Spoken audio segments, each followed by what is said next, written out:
Allah wa yatadarasunahu bainahum. Tidaklah suatu kaum, tidaklah suatu warga, tidaklah suatu penduduk, tidaklah suatu perumahan gitu kan. Kalau warganya ini kumpul di masjid, di antara masjid-masjid Allah, dipilih aja masjid yang mana disepakati, kemudian yatluna kitabullah, membaca ayat-ayat Allah, wa yatadarasunahu, dan belajar isi ayat itu apa, maknanya apa, kandungannya apa.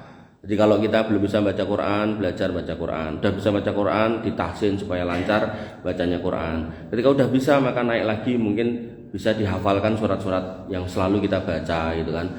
Kemudian naik lagi lah itu tadabbur, tadarus. Tadarus ini kita mempelajari isinya.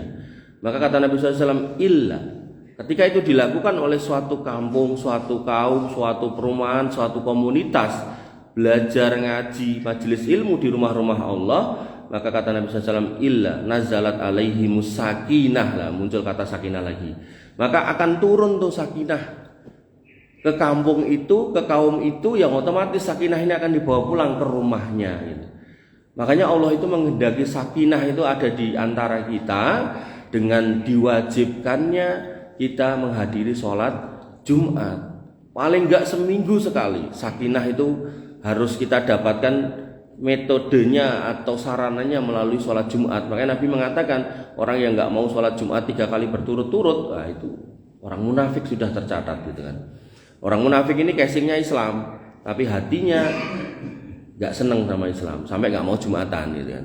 Makanya dalam sebuah surat Allah kemudian menurunkan satu surat khusus dengan nama Al-Jum'ah. Di situ dikatakan wa idza nudiya lis-sholati min yaumil jum'ah fas'au ila dzikrillah. Kalau kita semua dipanggil untuk sholat Jumat gitu, pada hari Jumat, fas'au ila dzikrillah, buru-buru mendatangi dzikir Allah. Nah, dzikir di sini bukan berarti wiritan, tapi kita diminta untuk hadir ke majelis Jumatan untuk mendengarkan khutbah Jumat.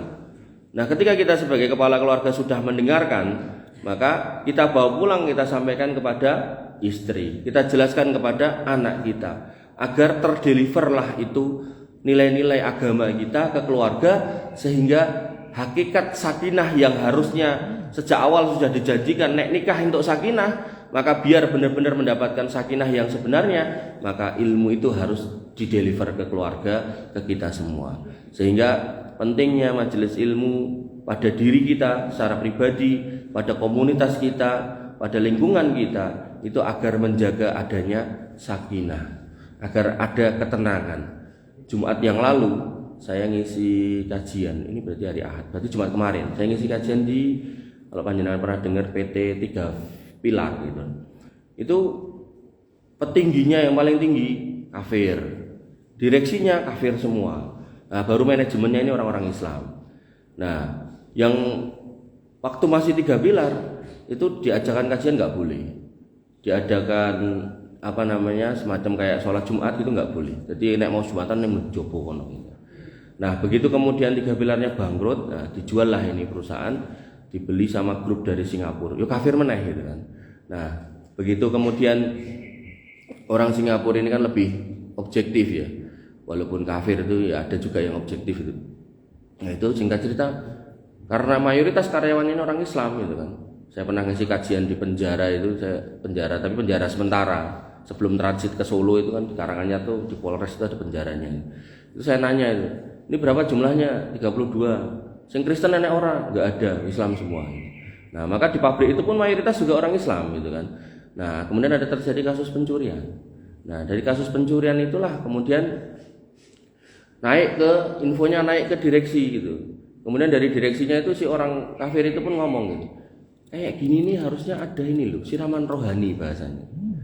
Jadi seorang yang non muslim sekalipun, orang kafir sekalipun bisa mendeskripsikan bahwasanya kedamaian dalam komunitas, dalam hal ini sebuah perusahaan, itu adalah siraman rohani. Tentu itu kan bahasa mereka. Kalau bahasa kita ya kajian itu. Maka pentingnya majelis ilmu di dalam komunitas kita, di dalam lingkungan kita itu, untuk agar kemudian masyarakat satu dengan yang lain, tetangga satu dengan yang lain itu enggak usrek geger untuk urusan hal-hal yang enggak penting gitu. Makanya jenengan ningali di TV ada tetangga sebelahan rumah gitu lempar-lemparan air kencing gitu kan. Nah, karena saking bencinya sama tetangga sebelahnya, itu karena ya enggak ngaji. Kalau ngaji dia akan tahu bagaimana Nabi SAW mengatakan la yu'minu ahadukum, tidak sempurna iman kamu gitu. sampai memuliakan tetangga, memuliakan tamu dan seterusnya dan seterusnya. Maka pentingnya kajian, pentingnya majelis ilmu, ini yang menjadi pembukaan saya agar kemudian panjenengan kita semua istiqomah di jalur ini. Jadi soal nanti ada tambahannya, misal sarapan pagi, soto segala macam, alhamdulillah. Kalau nggak ada pokoknya mangkat gitu kan. Jadi ampun kayak yang di TV itu. Saya 5 tahun ikut Muhammadiyah kurus, sekarang pindah ke sebelah karena ini acara sidik madang, kayak lemu, ampun gitu. Jadi pokoknya ada nggak ada yang di Padang mangkat itu, karena itu demi sakinahnya kita, serius. Jadi dan ini yang mau kita coba bahas, Bapak Ibu yang dirahmati oleh Allah Subhanahu Wa Taala. Tema saya yang mau saya bawa, saya sebenarnya itu paling senang tuh kalau diminta tolong sampaikan tema ini ya, saya baru mikir ke situ. Tapi kalau terserah jenengan, saya bingung.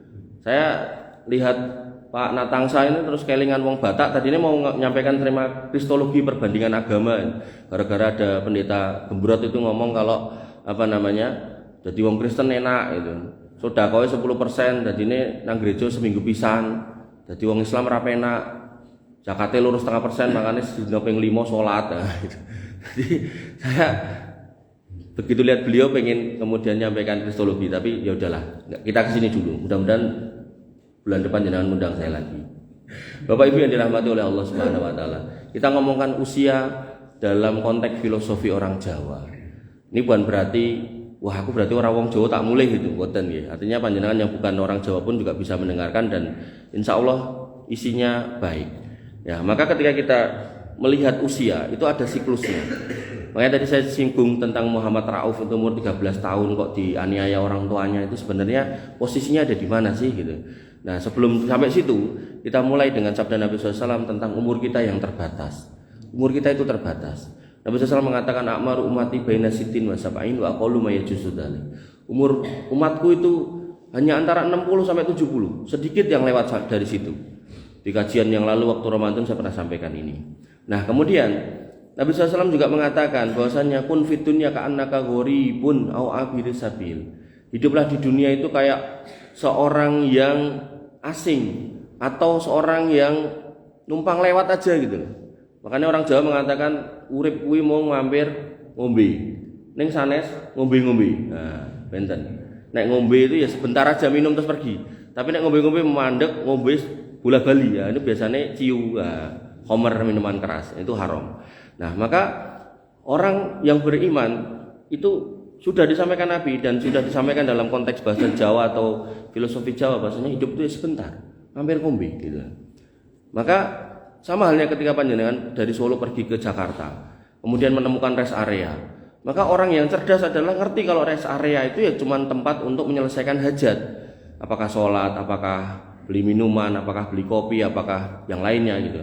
Tapi nek ada orang kemudian kudune tekan Jakarta kok malah nginep ning rest area, nginep dalam artian memang pengen pindah rumah di rest area sampai lali tujuannya ke Jakarta, ini kan orang yang sudah lupa tentang apa makna dari perjalanan hidupnya itu, dalam artian kalau dia safar mau ke Jakarta. Maka ketika Allah menegaskan wa ma khalaqul jinna wal insa illa liya'budun, tidaklah kita diciptakan jin juga demikian kecuali untuk ibadah, maka ya kita harus kembali ke konteks itu apapun profesi kita. Sehingga Nabi SAW melalui mohon maaf. Sehingga dalam sebuah hadis Ibnu Umar berkata tentang hidup, idza amsayta fala tantadiri sobah. Kalau sudah masuk sore, jangan tunggu pagi. Wa idza asbahta fala tantadiril masa. Kalau masuk pagi enggak usah nunggu sore. Untuk apa? Untuk beramal. Enggak usah nunggu besok-besok nanti wae gitu. Khudh min sihatika limaradika wa min hayatika limautik. Maka lakukanlah hal-hal yang baik itu saat sehat, jangan sampai nanti tiba sakit. Begitu pula lakukanlah hal yang baik itu mumpung masih dikasih hidup, jangan sampai nanti nyesal ketika sudah mati. Makanya orang-orang yang akhirnya meninggal dan kemudian kurang dalam beramal, mereka mengatakan apa? Ya laitani kuntu turaba. Duh, sekiranya aku di akhirat ini enggak usah dibangkitkan, jadikan tanah aja. Bahkan nanti mereka pun ada sebagiannya yang mengatakan Robbi laula akhortani ila ajarin qorib fa asaddaqa wa aku minas solihin. Wahai Rob kami, izinkan kami balik lagi ke dunia sebentar aja. Kalau udah sebentar kan amalnya nggak mungkin sholat, nggak mungkin haji, nggak mungkin umroh. Yang dia minta apa? Fa sodako, tak sodako. Mungkin harta warisan yang udah dibagi diminta itu. Sehingga diingatkan oleh Allah Subhanahu wa taala, innal insana lafi khusrin. Manusia itu akan selalu dalam kerugian kecuali illal ladzina amanu, orang yang beriman. Berarti kalau nggak beriman ya rugi gitu kan. Kemudian wa amilus sholihat, dan beramal soleh. Nggak cuma iman tok, tapi beramal soleh. Dan kemudian wa tawassaw bil haqqi wa tawassaw bis sabr. Nah, hari-harinya diisi dengan tawassaw bil haqq. Nggih menika ngeten iki kajian. Kemudian wa tawassaw bis sabr. Ketika kemudian ada saudara kita, keluarga kita yang kena musibah, kita nasihati dalam kesabaran. Karena hidup itu dikatakan Nabi SAW, ajaban li amril mu'min, menakjubkan hidupnya seorang mukmin. Idza asabathu sarra sabara wa idza asabathu khaira syakara. Hidup itu cuma dua. Kalau enggak enak yo ora penak gitu kan. Maka ketika penak, maka orang iman itu syukur. Tapi ketika enggak penak, maka orang iman itu sabar. Dan ketika sabar, maka kemudian di dalam Al-Qur'an dikatakan, mereka berkata inna lillahi wa inna ilaihi rajiun. Bahkan ada ucapan yang termasuk dalam kategori istirja, tapi tidak innalillahi wa inna ilaihi rajiun, yaitu alhamdulillahi ala kulli hal. Dan ini berat gitu. Kena musibah malah ngomong alhamdulillah gitu. Sehingga para sahabat dulu kalau lama nggak dikasih ujian, mereka bertanya, jangan-jangan aku dilulu sama Allah Subhanahu wa taala. Bapak Ibu yang dirahmati oleh Allah Subhanahu wa taala. Nah, ngomongkan usia, maka orang Jawa itu punya pesan-pesan yang menarik gitu. Sekali lagi saya sampaikan ini bukan berarti saya kejawen mboten ya. Artinya ini filosofi Jawa yang kemudian kita lihat nilai-nilai ini sesuai enggak dengan syariat. Nah, jadi yang namanya uruf, yang namanya adat bisa kita pakai, bisa kita ambil ketika bersesuaian dengan syariat. Ngoten nggih. Makanya dalam kultur Minang itu dikatakan bahwasanya yang namanya adat basandi sara, sara basandi kitabullah. Yang namanya adat itu kalau ditarik itu harus bersandi syarat, harus bersandarkan pada syariat gitu. Nah, syariat itu harus bersandarkan pada kitabullah. Nah, maka ketika kita melihat umur, maka orang Jawa menyebut umur 11, 12, 13 sampai 19 itu dengan kata welas, sewelas, rolas, telulas. Nah, kenapa ada kata welas gitu kan? Maka sebenarnya itu pesan bahwasannya ketika kita punya anak di umur-umur segitu, itu tanggung jawab kita untuk ngajari welas asih. Tanggung jawab kita untuk ngajari belas kasihan, cinta kasih kepada sesama, kepada makhluk. Sehingga Nabi SAW mengatakan, man la yarham la yurham. Sapa wonge sing ora iso ngasihi orang lain, maka dia enggak akan dikasihi oleh Allah Subhanahu wa taala. Jadi kalau agama sebelah itu nawake kasih setiap hari di khutbahnya, di tiap pekan itu sebenarnya wilayah kita juga sama gitu. Cuman bedanya mereka enggak bahas fikihnya. Makanya dalam Alkitab itu kan ada perjanjian lama, ada perjanjian baru gitu. Di perjanjian lama di sini diharamkan babi, perjanjian baru enggak diharamkan babi. Ketika kita tanyakan, kowe kok makan babi? Kata mereka perjanjian baru enggak ada pelarangan babi. Padahal yang namanya Isa Al-Masih itu mengatakan di perjanjian baru bahwasanya aku tidak datang untuk menghapus satu titik dari hukum Taurat. Sehingga hukum Taurat di sini akan dipakai sama Isa Al-Masih di sini. Artinya kalau di sini masih ada larangan babi, maka enggak perlu dihapus. Nggak perlu ada penghapusnya, nggak perlu disampaikan lagi di sini, makanya cukup di sini dan ini harus diterapkan gitu loh. Nah, tapi mereka karena nggak paham. Kalau dalam ilmu tafsir kita itu kan ada nanti materi atau pelajaran atau mata kuliah itu yang namanya asbabun nuzul. Kemudian nanti juga ada nasih wal mansuh, dihapus dan terhapus. Nah, ini di dalam tafsir orang-orang Nasrani nggak ada kayak gitu. Jadi ngertine ning kene ra enek gitu. Makanya mereka makan babi. Padahal kalau kita lihat urutannya gitu kan, sini larang, sini makan, Islam melarang gitu. Logikanya harusnya ini berkesinambungan gitu. Makanya dalam fikih mereka itu gagal menurut saya, karena yang dipelajari ya cuma cinta kasih itu terus itu kan. Nah, maka dalam konteks Islam mengajarkan semua, ada akhlak, ada fikih, ada kemudian muamalah, ada ekonomi, ada hukum, kemudian ada syariat dan seterusnya. Maka kembali ke sini, sewelas, rolas, telulas, welas asih, man la yarham la yurham. Dalam hadis yang lain Nabi SAW mengatakan, irhamu man fil ardi yarhamuka man fis sama. Belas kasihilah semua yang di muka bumi, maka kamu akan dikasihi oleh Rob yang ada di langit gitu. Maka tugas kita sebagai orang tua dikatakan di dalam Al-Qur'an, ya ayyuhalladzina amanu qu anfusakum wa ahlikum naro. Wahai kalian orang-orang yang beriman, selamatkanlah dirimu dan keluargamu dari api neraka. Para ulama menafsirkan di sebagian kitab tafsir, dalam hal ini Ibnu Katsir, ditafsirkan ayat itu dengan kata-kata adibuhum wa allimuhum. Ajarilah mereka adab, ajarilah mereka itu akhlak, welas asih. dan ajarilah mereka agama, anak-anak kita, istri-istri kita. Maka dari situlah ini menjadi tugas kita di usia-usia belasan itu untuk menanamkan akhlak kepada anak-anak. Karena kalau itu nggak ditanamkan, maka akhirnya dengan lihat di berita itu anak SMK, SMA jaluk motor sama orang tuanya nggak dikasih, orang tuanya dibunuh, orang tuanya dianiaya, kemudian sama temennya baru ejek-ejekan aja sudah tawuran bawa celurit gitu, nggak ada welas asih. Sehingga Nabi SAW itu mengajarkan welas asih itu tidak terus kamu harus mengasihi gini-gini, enggak. Beliau SAW membiarkan sebagian anak kecil untuk memelihara binatang peliharaan, dan Nabi SAW kemudian datang untuk ngecek gitu, bertanya kepada Abu Sugair, ya Abu Sugair, madza fa'ala Nugair, wahai Abu Sugair, burung kecilmu itu baru ngapain itu. Nah, ketika seorang anak ini diajarkan untuk bertanggung jawab ngopeni binatang atau tanaman atau burung atau ikan gitu kan, maka dia akan belajar mengasihi. Sehingga kalau dia sama binatang aja bisa mengasihi, harapannya sama adiknya, sama kakaknya, sama orang tuanya dia akan juga belajar mengasihi. Apalagi ketika orang tuanya sudah tidak bisa apa-apa gitu kan. Nah, maka ini PR buat kita, jangan sampai kemudian kita sendiri yang menanam tapi kita sendiri yang menuai dan panen kita gak bagus gitu loh. Maka di dalam sebuah hadis Ibnu Umar pernah melihat anak-anak kecil yang sedang latihan manah, yang jadikan sasaran ini binatang hidup. Ibnu Umar mengatakan, aja mbok lakoni ngono kuwi. Nah, enten apa om? Nah, cah cilik ngomong ning wong tua, enten apa om itu? Aku ki pernah dengar Nabi SAW ngomong, sapa wonge sing lakoni ngono kuwi dilaknat Allah. Sehingga ketika kita melihat anak-anak kecil kemudian menganiaya binatang, maka kita juga harus paham bahwasanya itu berpotensi merusak mental mereka, merusak akhlak mereka. Makanya ketika kita lihat beberapa sejarah psikopat dunia gitu kan, itu ketika kemudian kita runut ke masa-masa kecilnya, itu sejak kecil itu sudah ngedel-edel kucing, ngedel-edel tikus, dipecel-pecel, dirobek-robek gak karu-karuan gitu. Maka ketika itu kita biarkan, kok seru wis ben jarke gitu ya, maka itu akan berlanjut, berubah dari binatang kecil menjadi gede-gede akhirnya manusia. Sehingga ketika membunuh manusia pun mereka nggak pernah ada belas kasih sama sekali. Masalah dikit bunuh, bahkan orang-orang yang melakukan pembunuhan berantai itu pun juga terus-menerus itu, dan malah dijadikan hobi. Dan ketika korbannya jatuh diambil tangannya, jarinya, tulangnya atau apapun sebagai souvenir, kenang-kenangan. Oh, ini punya si fulan yang tak bunuh di sana gitu. Mengerikan. Maka ketika kita benar-benar kembali kepada metodologi pendidikan Islam, maka sakinah itu akan muncul. Dimulai dari 11 sampai 19, di situ ada welas.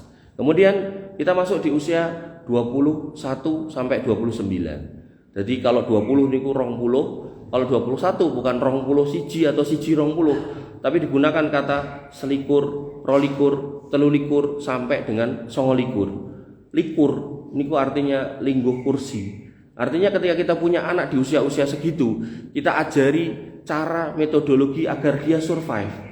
Jangan sampai dia menjadi orang-orang yang membebani saudaranya, keluarganya, bahkan masyarakat.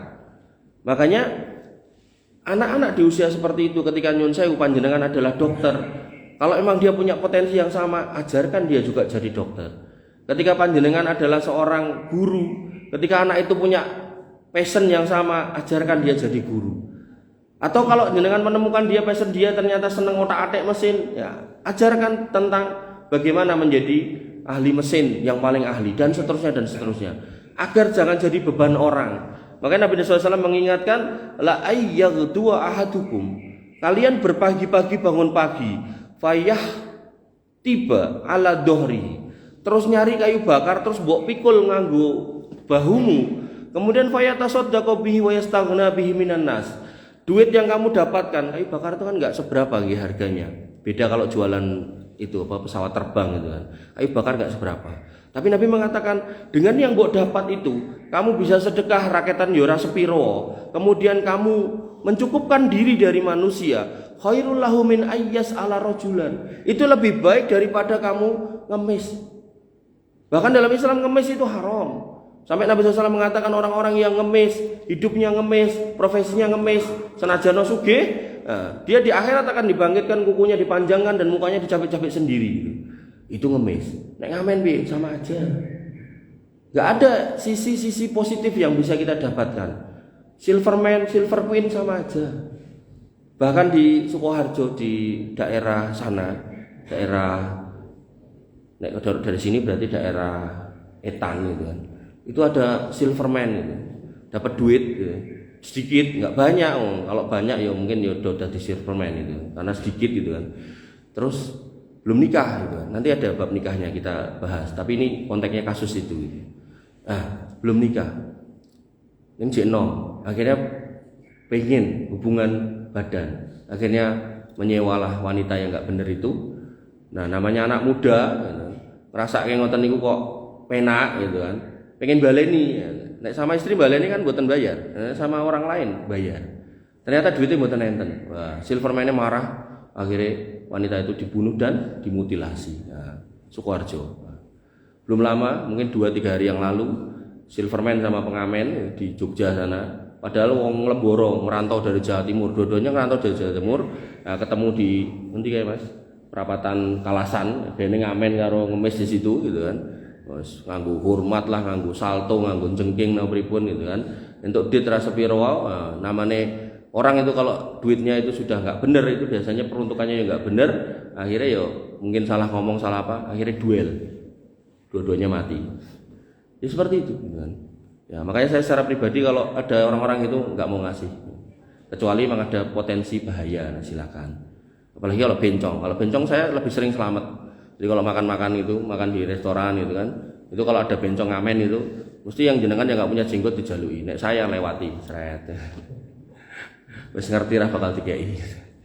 Bapak Ibu yang dirahmati oleh Allah Subhanahu wa taala. Sehingga Nabi mengatakan, ya, ajarilah anak-anak kita itu bagaimana kemudian survive, dan sampai Nabi mengatakan bahkan kamu nyari kayu sekalipun itu enggak apa-apa. Artinya ini berarti kan kalau bapaknya tukang kayu, anaknya diajari jadi tukang kayu, bapaknya jadi tukang nopo, anaknya diajari yang sama. Makanya terkadang profesi anak sama bapaknya itu sama, dengan catatan passionnya sama. Ada bapaknya dokter, anaknya dipaksa jadi dokter. Teman saya itu suruh kuliah dokter di salah satu universitas swasta di Jakarta, itu bapaknya wani bayar 500 miliar biar masuk situ. Enggak punya passion gitu kan. Akhirnya ya di DO gitu ya. Hilang nih duit 500 miliarnya. Bapak Ibu yang dirahmati oleh Allah Subhanahu wa taala. Kemudian ketika sudah jenengan ajari cara nyari nafkah, sudah jenengan warai supaya kemudian bisa survive, maka kasih tahu bahwasanya nafkah itu bukan soal banyak, tapi yang penting adalah barokah. Barokah itu didapatkan dari kehalalan dan ketoyiban. Makanya Allah mengingatkan, ya ayuhan nas, wahai manusia, kulu mimma fil ardi halalan thayyiba. Makan itu yang halal dan yang thayyib. Jadi ditanya, kowe iki PNS, gajine ketoke mung 5 juta. Kok kowe iso tuku helikopter untuk duit kok ngendi? Tanya, enggak apa-apa. Orang tua nanya enggak apa-apa. Jangan sampai kemudian anak kita ketoke duitnya oke, tapi kemudian enggak barokah. Itu nanti bikin musibah kalau enggak ke dia, anaknya atau cucunya. Dan semua itu ahli waris kita semua. Makanya ada ibu-ibu itu kalau suaminya judi kalah, ngamuk-ngamuk, tapi nek menang wae gitu kan. Nah, ini ya salah itu loh. Wong judi itu haram, mau menang mau kalah ya jangan boleh gitu loh. Jangan nek menang, wah lanjutkan bang, ampun ya. Bapak Ibu yang dirahmati oleh Allah Subhanahu wa taala. Kemudian sampaikan juga ke putra-putra kita yang masih di usia selikur sampai 29 itu, bahwasanya ketika sudah ikhtiar, bisa jadi berhasil, bisa jadi gagal, maka iringi dengan doa. Nabi SAW bersabda, ayyuhan nas, wahai manusia, ittaqullah, bertakwalah pada Allah. Jangan bermain dengan urusan-urusan wilayah yang haram. Wa atsmilu fit thalab, dan perbaiklah, percantiklah, perbaguslah dalam minta apapun, minta rezeki, minta anak. Aku minta anak, pakai apa? Bayi tabung. Lah sing ndekek janine di mana? Rahimnya wanita itu loh. Bojomu bukan, ya haram gitu kan. Aku minta rezeki. Terus carane piye? Nyolong, ya haram itu. Maka fa'atsmilu fit thalab itu dari sisi profesinya, kemudian setelah itu diiringi dengan doa yang baik dan ridho dari orang tua gitu. Kemudian selanjutnya, ketika sudah diajari kerja, disuruh yang halal, disuruh berdoa, maka katakan kepada anak kita bahwasanya jangan lupa untuk sholat. Tadi saya sampaikan, sekaya apapun kita, sehebat apapun kita, setinggi apapun pangkat kita, kalau nggak sholat, di akhirat kita akan dibangkitkan dengan Qarun, Fir'aun, Haman, dan Ubay bin Khalaf. Nggak ada gunanya. Makanya yang dipuji di Al-Quran itu bukan orang yang sukses, bukan orang yang kaya, bukan orang yang pangkat jabatannya tinggi, bukan seorang rektor, bukan. Tapi yang dipuji adalah rijalul la tulhihim tijaratu wala bai'un an dzikrillah. Laki-laki yang dia survive dengan tangan dan kakinya. nggak ngemis, nggak jadi silverman dan seterusnya itu tadi. Tapi kemudian dia latul hihim an dzikrillah, dia nggak lupa dari mengingat Allah. Dia nggak ninggal kayak sholat, dia nggak ninggal kayak ngaji, ada majelis ilmu mangkat. Sampai ada orang bertanya sama saya, Ustaz, jenengan ini cek ngurusi pesantren, cek ngurusi kerja dari ASN, cek ngurusi anak 6 gitu kan, bojo siji, santrine, kemudian ngurusi macam-macam gitu kan. Kok yo cek sempat sampai nanti subuh lagi saya ngisi pengajian enggak? Nek kayak gitu saya lakukan, nanti bojo saya ya muring-muring, mesti ngomong, "Ra usah mulih, kowe turu ning masjid wae" gitu kan. Makanya sebenarnya kalau kita melihat, memperhatikan, sebenarnya majelis ilmu yang kita desain itu bukan waktu-waktu yang panjang kan, cuman antara maghrib sama isya. Daripada pulang nanti sampai rumah ya karuan kerso balik toh, ngaji mawon wonten masjid, baliknya nanti habis isya. Niku enak gitu. Makanya saya alhamdulillah dari Senin sampai Ahad itu yang kosong cuman Ahad gitu. Yang dari habis maghrib sampai isya nih nih. Nah, kita pindah dari satu masjid ke masjid lain. Dan itu dalam rangka menjaga diri kita jangan sampai kemudian terjerumus dalam fitnah-fitnah yang enggak gitu. Kita jaga dengan majelis ilmu. Nah, kita kembalikan ke sini ke materi. Maka kita sampaikan ke anak kita, "Le, nek wis sugih aja lali salat. Apa meneh ra duwe ra salat." Makanya saya suka kasihan sama orang-orang wis ra duwe, kerjanya di tempat-tempat yang kotor gitu kan, ra salat di sana. Entuk duit sithik dienggo main judi di sana. Becak, untuk duit sithik gitu terus nyari kali yang niku ada airnya, terus sesama temen itu kang becak golek godong garing ditibake plung terus doyak sapa sing sik dhewe tekan kono engko menang gitu. Jadi sudah memodifikasi judi gitu dengan berbagai macam metode, luar biasa. Nah, kita masuk di usia 25. 25 niku dalam bahasa Jawa niku selawe. Selawe niku seneng-senenge lanang kalih wedok. Nah, ketika kita memperhatikan umur-umur segitu, maka kita harus menjaga anak kita. Karena Allah Subhanahu wa taala mengingatkan wala taqrabuz zina. Jadi zina itu enggak boleh didekati, apa meneh berzina. Innahu kana fahisah wa sa'a sabila, itu jalan yang jelek dan perbuatan yang jelek. Karena apa? Karena dalam zina itu orangnya itu akan merusak nasab. Di dalam hadis dikatakan al-waladu lidil firos. Anak itu miliknya pemilik nasab, miliknya pemilik ranjang. Pemilik ranjang itu suaminya. Saya kasih contoh. Si A laki-laki, Jawa, kulitnya coklat tua, sawu mateng. Si B seorang perempuan, Jawa juga, kulitnya coklat tua. Qadarullah si B ini kerja di Bali sebagai pemandu wisata. Pemandu wisata nggih, mboten pemandu lagu, pemandu wisata. Terus pulanglah si B ini ke rumahnya. Ketemu sama si A, rumahnya Kartosuro gitu kan. Mungkin sebulan sekali gitu kan. Ya terjadilah hubungan suami istri sama si A ini. Balik lagi kerja lagi gitu kan. Nah, jadi ceritane niki tulang punggungnya kewalik, tulang punggungnya yang perempuan. Nah, balik lagi ke sini, singkat cerita lahiran. Keluarlah anak si istri ini. Matanya biru, kulitnya kuning putih, rambutnya pirang. Secara syariat ya, kita ngomong secara syariat. Anak yang lahir ya anaknya si A ini. Karena al-waladu lidil firos. Anak yang lahir dalam bingkai pernikahan itu ya anaknya yang punya akad nikah dengan ibunya. Bapak secara akad nikah. Loh, tapi kan bentuk aneh anak itu kan nggak kayak bapak ibu Bahkan kalau ditelusur ke atas ini nggak ada nih bibit-bibit bule gitu, nggak ada gitu kan. Nah, maka ini yang disebut merusak nasab. Maka secara nasab kembali ke sini, tapi secara sosial itu akan tetap menjadi cemoohan orang gitu. Kok iso anakmu bule? Aku ki ngerti, ramung kowe, bapakmu aku kenal, mbahmu kenal, buyutmu kenal, canggahmu kenal, warengmu kenal, tahu gitu. Ora enek bule-bulene. Kowe barang yo ngono ora enek bule-bulene. Kok iso bule ya? Mesti ya mau nggak mau ya ketahuan gitu loh. Tapi ya namanya fikih, ya ini anak bapak ini gitu. Nah tinggal bapak ini mau menerima apa enggak. Kalau enggak mau menerima, maka dia bisa mengucapkan sumpah li'an kalau dia enggak mengakui anak itu. Saya bersumpah demi Allah ini bukan anak saya. Saya bersumpah demi Allah bukan anak, diulang sampai 4 kali. Sumpah yang kelima, saya siap menerima laknat Allah kalau itu benar anak saya. Nah, ini tinggal jawab. Nah, maka ketika ini menjawab sumpah li'an juga, maka dipisah oleh hakim selama-lamanya. Enggak boleh balik lagi, enggak boleh nikah lagi sampai dua-duanya mati.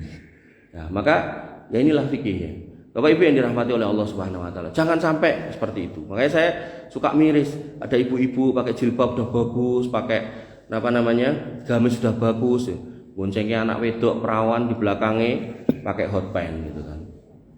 Maka bayangkan ketika ada permen, saya buka permennya saya keluarkan, terus panjenengan saya suruh megang satu-satu gitu. Terakhir sampai Pak Bandi, tolong mangmut Mas ini, belum mboten jenengan. Enggak mau gitu kan. Maka hakikatnya ketika agama itu memerintahkan anak-anak kita untuk ditutup auratnya itu sebenarnya ya untuk kebaikan kita sendiri. Jangan sampai kemudian ketemu sama orang-orang dolim. Dan ketika kita ngomongkan begal, dulu itu begal harta, begal duit. Sekarang itu begal anggota badan itu banyak. Dan itu nggak ngelihat orangnya, nggak ngelihat busananya. Yang penting iso diranggeh gitu, diranggeh. Dan ketika itu terjadi sama keluarga kita tentu menyedihkan. Bahkan di tempat tinggal saya itu sampai ada seorang ustadzah itu pulang dari ngisi tahsin di pondok jalan, disusul sama begal itu di demok gitu aja terus tinggal gitu aja. Itu padahal pakai busana lengkap, apalagi nggak lengkap kan berarti kan ngundang gitu loh. Apalagi itu non saya anak perawan gitu kan, masih muda perempuan gitu kan. Maka ketika anak laki-laki melakukan kesalahan di masalah seperti itu bekasnya nggak kelihatan. Tapi kalau anak perempuan bekasnya ada seumur hidup. Bapak Ibu yang dirahmati oleh Allah Subhanahu wa taala, 25 seneng-senenge lanang kalih wedok, maka niku perlu diperhatikan. Kemudian usia 50 sampai 59. 50 niku dalam bahasa Jawa niku menggunakan kata seket. Seket niku seneng-senenge ketuan, pada pakai peci. Tapi maknanya bukan soal pecinya, tapi umur-umur segitu, umumnya orang itu senang untuk dekat kepada Allah, senang ke masjid. Makanya ya nggak lumrah itu nek umur segitu ijik main gaple, ijik judi, ijik mendem, ijik medok itu nggak lumrah gitu kan. Maka itu filosofinya. Nah, di dalam sebuah hadis Nabi SAW pernah ditanya, ayun nasi khair. Orang terbaik niku pripun ya Rasul? Kata Nabi, man tola umruhu hasuna amalu. Orang yang dikasih umur panjang tapi kemudian amalnya juga baik. Bukan cuman umur panjang tok, tapi kemudian nggak ngamal, tapi amalnya baik. Dia cek selalu setiap hari. Salatku zaman biyen, zaman nom isone mung magrib karo isya, subuh bolong, duhur sibuk, asar lali gitu kan. Maka begitu udah 50 kita perbaiki. Jangan sampai luput. Kemudian 60 orang-orang Jawa menyebutnya dengan swida. Swida niku tegese sejatine wis wayahe tindak. Tindak kemana? Menghadap Allah Subhanahu wa taala. Sebagaimana disampaikan oleh Nabi SAW tadi, a'mar umati baina sitin wa sab'in. Umur umatku itu antara 60 sampai 70. Makanya kalau jenengan udah 60 plus itu, hati-hati. Karena kalau yang namanya malakul maut, malaikat maut datang, itu tidak dodok-dodok depan pintu jenengan, kula nuwun assalamualaikum Pak Bandi mboten.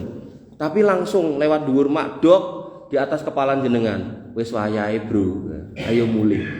Kalau orang baik, irji ila rabbiki radiyatan mardiyah, fadkhuli fi ibadi wadkhuli jannati. Hei kowe wong apik, ayo mulih ning nggone Gusti Allah, ning kono enek keselamatan, enek surga. Fadkhuli fi ibadi, mlebu di antara hamba-hamba Allah yang diridhoi orang-orang saleh, wadkhuli jannati, mlebu surga. Makanya orang-orang nanti itu ketika orang-orang baik ini masuk surga, mereka mengatakan alhamdulillahilladzi hadana li hada wa ma kunna linahtadiya laula an hadana Allah. Alhamdulillah yang menunjuki jalan saya ke sini Allah, segala puji syukur buat Allah, maka saya sampai sini karena enggak ada yang bisa bawa saya ke sini kecuali Allah. Itu yang kita ucapkan tiap hari, alhamdulillah.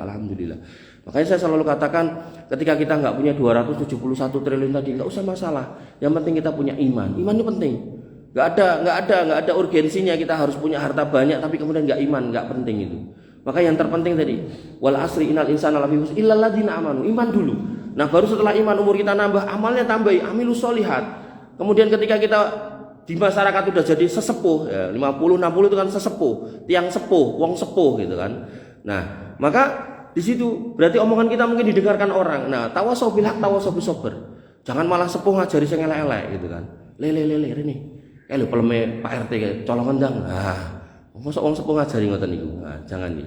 Bapak Ibu yang dirahmati oleh Allah Subhanahu wa taala, terakhir penutupan saya. Tadi udah diweling sampai 5:30. Nanti kan kelamaan nanti ndak pada galau gitu.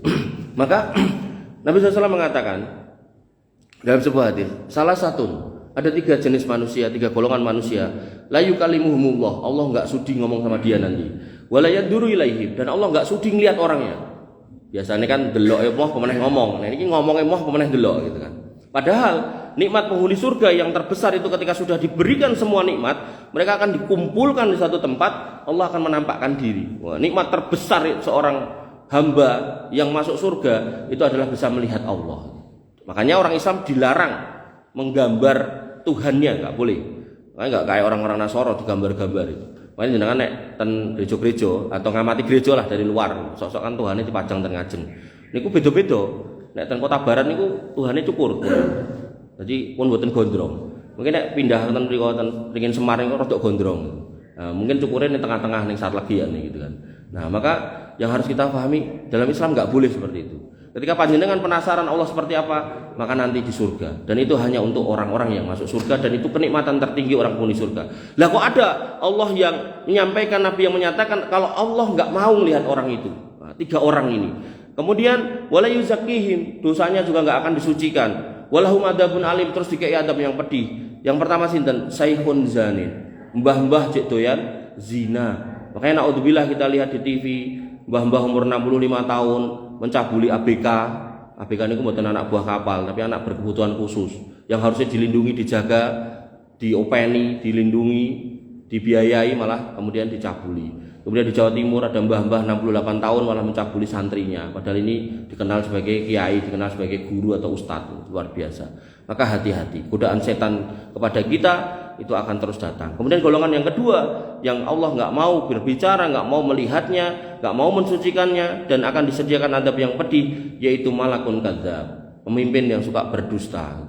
Ini saya nggak ngomongkan pemimpin mana atau siapa, enggak. Pokoknya nek jenengan jadi pemimpin itu banyak, nggak harus presiden, RT, UGI, termasuk di dalam rumah kita jenengan itu pemimpin, gitu kan? Karena Nabi SAW mengatakan kulukum ra'in wa kulukum mas'ulun an ra'iyatihi. Setiap kamu adalah pemimpin dan setiap kamu akan diminta pertanggungjawaban.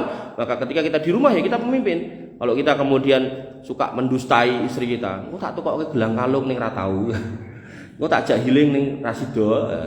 Rasido terus itu. Seneng ibuke. Wah, alhamdulillah dibela gitu kan. Nah, maka kita bisa masuk dalam kategori itu. Kemudian yang terakhir, wa fakirun muhtalun. Wis ra duwe ning kemaki. Wis ora duwe, wong ora duwe ning kemletese ra karo-karuan itu kan.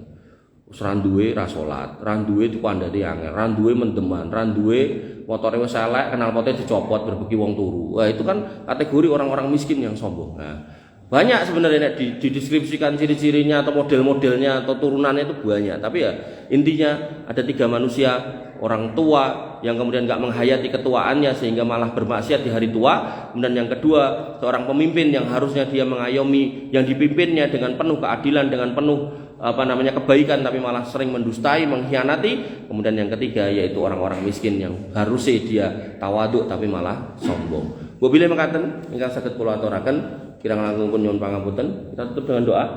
Nggih. Kita tutup dengan doa nggih agar pertemuan kita sudah dapat berkat di luar sarapan menanti, kita dapat barokah pertemuan kita. Bismillahirrahmanirrahim. Alhamdulillahirabbil alamin, hamdan syakirin, hamdan naimin, hamdan yuafi ni'amahu wa yukafi mazidah. Ya Rabbana lakal hamdu kama yanbaghi li jalalika wa adimi sultanik. Rabbana lakal hamdu anta nurus samawati wal ardi wa man fihinna wa lakal hamdu la ilaha illa anta subhanaka inna kunna minadh dhalimin wa illam taghfir lana wa tarhamna lanakunanna minal khasirin. Allahumma ighfir lil muslimina wal muslimat wal mu'minina wal mu'minat al ahya'i minhum wal amwat innaka sami'un qaribun mujibud da'wat wa yaqdiyal hajat. Rabbana zalamna anfusana wa illam taghfir lana wa tarhamna lanakunanna minal khasirin. Rabbana la tu'akhidna in nasina aw akhtana. Rabbana wa la tahmil alaina isran kama hamaltahu 'alal ladzina min qablina. Rabbana wa la tuhammilna ma la taqata lana bih wa'fu 'anna waghfir lana warhamna anta maulana fansurna 'alal qaumil kafirin fansurna 'alal qaumid dhalimin fansurna 'alal qaumil fasiqin. La ilaha illa anta subhanaka inna kunna minadh dhalimin wa illam taghfir lana wa tarhamna lanakunanna minal khasirin. Allahumma ighfir lana dhunubana wa li ikhwanina alladhina sabaquna bil iman wa la taj'al fi qulubina ghillan lil ladzina amanu rabbana innaka ra'ufur rahim. Rabbana ighfir lana dhunubana wa kaffir 'anna sayyi'atina wa tawaffana ma'al abrar.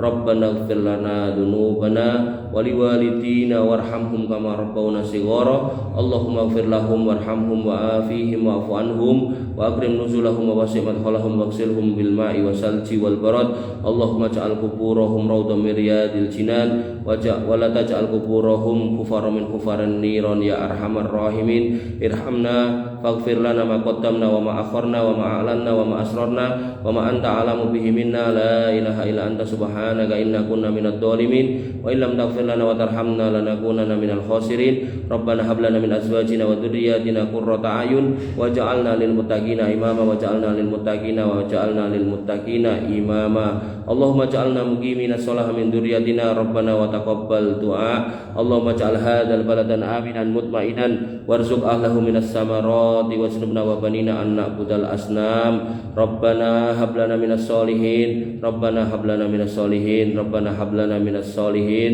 ربنا هب لنا من الصالحين اللهم سهل أمورنا وسهل أمور أولادنا وسهل أمور أزواجنا يا أرحم الراحمين لا إله إلا أنت سبحانك إنا كنا من الظالمين وإن لم تغفر لنا وترحمنا لنكونن من الخاسرين اللهم انصر إخواننا المستضعفين في فلسطين اللهم انصرهم وثبت أقدامهم واشف مرضاهم وأطعمهم يا رزاق يا فتاح العليم يا ذا الجلال والإكرام ربنا آتنا من لدنك رحمة وهيئ لنا من أمرنا رشدا اللهم إنا نسألك الهدى والتقى والعفاف والغنى اللهم إنا نسألك علما نافعا ورزقا طيبا وعملا متقبلا مقبولا يا أرحم الراحمين لا إله إلا أنت سبحانك إنا كنا من الظالمين وإن لم تغفر لنا وترحمنا لنكونن من الخاسرين اللهم إنا نسألك الجنة وما قرب إليها من قول وعمل ونعوذ بك من النار وما قرب إليها من قول وعمل اللهم أجرنا من النار وأدخلنا الجنة